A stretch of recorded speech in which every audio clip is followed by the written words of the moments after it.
और कोई प्रश्न पूछ। आपको अगर कोलाइटिस है तो आप ऐसा करिए कि एक हाथ कोलाइटिस जहाँ पर है वहाँ पे रखें और एक हाथ हमारी ओर।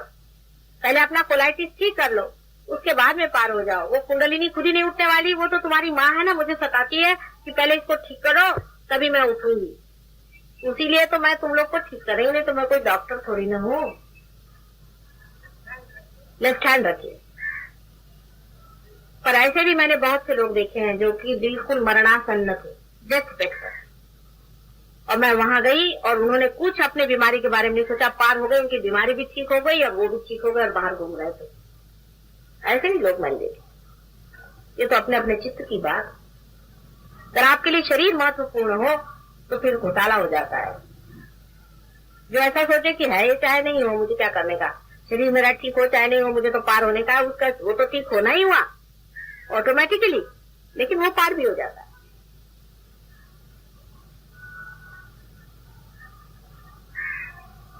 कोई प्रश्न हो तो पूछो।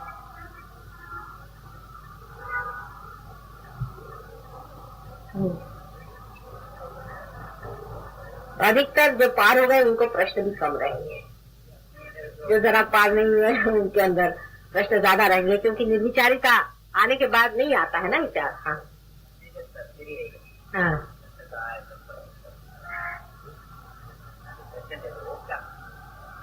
जिसका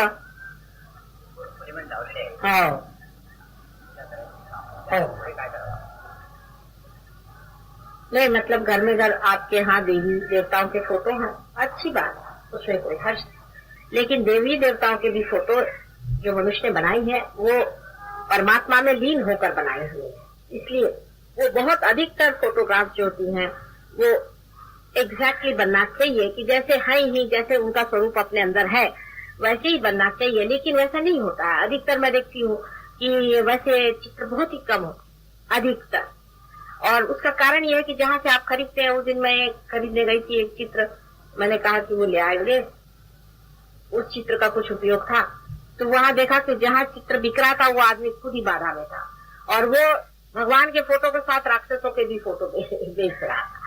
तो वहां पर इतनी गंदी गंदी बाधाएं थी कि एक फोटो मुझे काटने का नहीं था।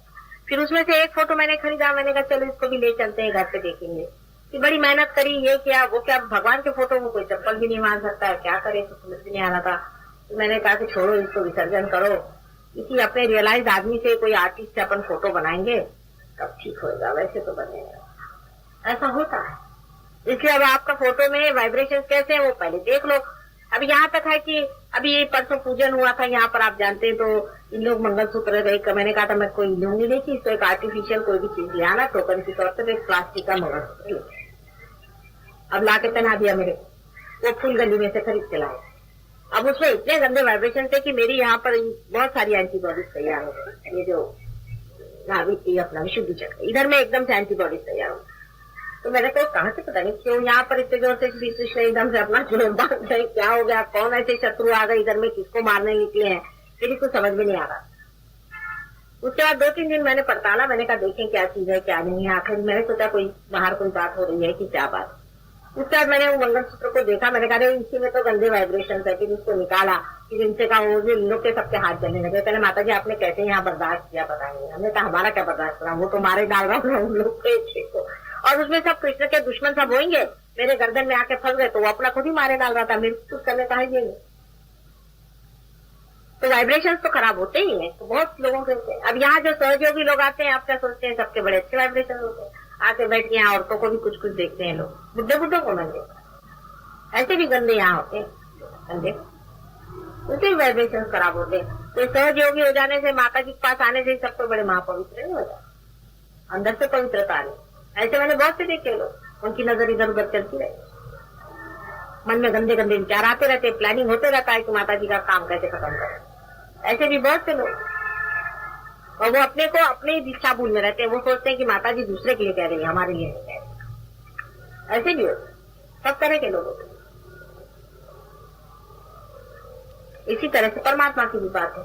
अभी ऐसे देखिए तो अपने जितने भी चिरंजीव हैं वो हैं ही, फिर अपने जितने भी 12 हम लोग जानते हैं कि गणपति हैं वो सही है, उसमें कोई बात नहीं, बहुत वाइब्रेशन से उनमें कोल्हापुर की भवानी में बहुत वाइब्रेशन है, यहाँ माउंट मेरी की जो यह है इसमें बहुत वाइब्रेशन, बहुत ज्यादा इसमें भी वाइब्रेशन है। कहीं भी जाइए, ये महालक्ष्मी के टेम्पल में यहाँ भी बहुत वाइब्रेशन है, मुंबा देवी में बहुत वाइब्रेशन है, सभी जगह। और उसके सामने ये भूत बैठे हुए हैं, वो आप जाते साथ आपके टीका लगा देंगे, लगा हुआ पैसा, बस आपने भूत 5 रुपए में खरीद लिया, जाओ घर वापस। वो तो बेचारे अपने बैठ गए अपने जगह में मंदिर वाले, और आपके मिल गए ये भूत। ये ऐसे सब यहाँ सिद्धि विनायक बहुत पहुंचे हुए हैं, इनको भी मैंने जा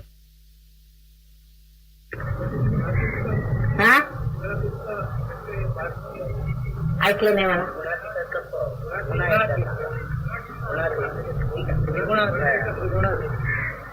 गुणातीत यानी 3 गुणों से परे। 3 गुण माने मैंने कहा कि एक गुण से जो है आप चित होते हैं प्रणव स्वरूप, दूसरे गुण से जिससे कि आप साक्षी स्वरूप भी होते हैं, और दूसरे गुण से आप कंस्ट्रक्टिव होते हैं, जो आपके पेट के अंदर में आपने देखा है जितनी भी शक्तियां हैं वो शक्ति जिससे आप क्रिएटिव होते हैं। तो एक शक्ति वो है जिससे आप स्थित होते हैं, जिसको हम प्रणव रूप कह सकते हैं। दूसरी शक्ति वो जो है जो कि पेट में कार्य करती है, जो कि 2 सिंपैथेटिक नर्वस सिस्टम है, एक तो लेफ्ट और एक राइट। पहली वाली लेफ्ट है, दूसरी वाली राइट, और तीसरी जो है वो पैरासिम्पैथेटिक नर्वस सिस्टम है जो बीच में। ये आपकी इवोल्यूशनरी है। ये इवोल्यूशनरी शक्ति आपको चेतन मन में नहीं होती, आपका इवोल्यूशन आज तक का जो है चेतन मन में नहीं होता, अनअवेयर होता। लेकिन जब आप सहज योग से पार हो जाते हैं, माने आपकी कुंडलिनी जो आपके अंदर शक्ति बैठी हुई है वही इवोल्यूशनरी शक्ति है, वो यूज नहीं होती है, वो रेसिडुअल होती है, वो रुकी रहती है, वो कभी इस्तेमाल नहीं कर सकते। वही उठती है और आपको ऊपर में वहां धकेल देती है आज्ञा चक्र को तोड़ते, जहां पर आप गुणातीत हो जाते हैं, जहां तीनों चक्र एक जगह मिल जाते हैं, तीनों शक्तियां एक जगह मिल जाती हैं, आप इंटीग्रेटेड हो जाते हैं। इसीलिए आपके अंदर से हाथ के वाइब्रेशन बहते हैं प्रणव रूप।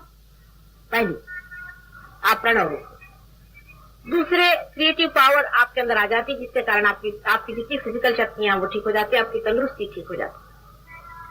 क्रिएटिव पावर आपके अंदर फुल होने लगती है कि आपकी सारी जितनी भी शक्तियां वो ठीक हो जाती हैं, आप क्रिएटिव हो जाते हैं, आप दूसरों की कुंडलिनियां भी देखने लग जाते हैं। और तीसरी शक्ति जो आपके अंदर आ जाती है वो है आप खुद इवॉल्व हो जाते हैं, आप खुद असेंट कर जाते हैं, आप ऊंचे उठ जाते हैं। उसकी पहचान ये है कि आप दूसरे को हाथ पकड़ के उठाते हैं। ये तीनों शक्तियां एक हो जाती हैं गुणातीत। इसलिए निर्विचारिता में जब आप पहुंच गए तो आप गुणातीत में गुणों से परे चले गए, आपकी तीनों ही शक्तियां इंटीग्रेट होकर के आपके अंदर से बहने लगे। तो 4th डायमेंशन है। 3 डायमेंशन में आप सत्वगुण में भी रहते हैं और रजोगुण में रहते हैं, तमोगुण में रहते हैं। तमोगुण से आप स्थित रहते हैं, रजोगुण से आप एक्टिवेट करते हैं,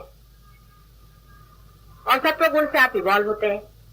ह्यूमन स्टेज तक आप इवॉल्व हो गए, या धर्म की भावना आपके अंदर आती है। रजोगुण से आप ये सोचते हैं कि इससे परे कोई चीज है, एब्स्ट्रैक्ट की बात आप करते हैं, इस संसार से परे कोई चीज है, उसके दृष्टि जाती है आदमी की। ये सत्वगुण से जाती है, जानवर कभी नहीं सोचता है धर्म की बात। 4th डायमेंशन आदमी में तब छूटा है जब वो गुणातीत में होता है। ये 4th डायमेंशन, मैंने 3 डायमेंशन तो पहले मैंने आपसे बता दिए 3 गुणों के, और 4th डायमेंशन तब है जब आदमी सारे ही इन तीनों से परे निर्विचार में उठ जाता है, यूनिवर्सल अनकॉन्शियस में होता है। यूनिवर्सल अनकॉन्शियस जिसे कि साइकोलॉजिस्ट इट कहते हैं, ID इट।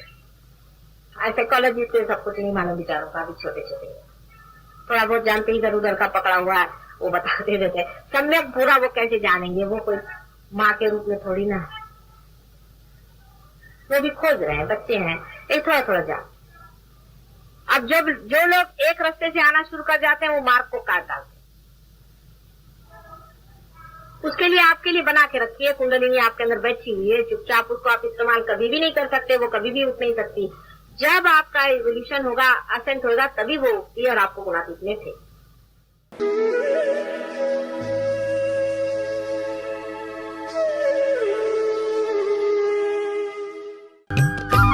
सब्सक्राइब कीजिए कुंडलिनी जागरण को और प्रेस कीजिए बेल आइकन को, जिससे कि आपको मिल सके हमारी लेटेस्ट वीडियो सबसे पहले।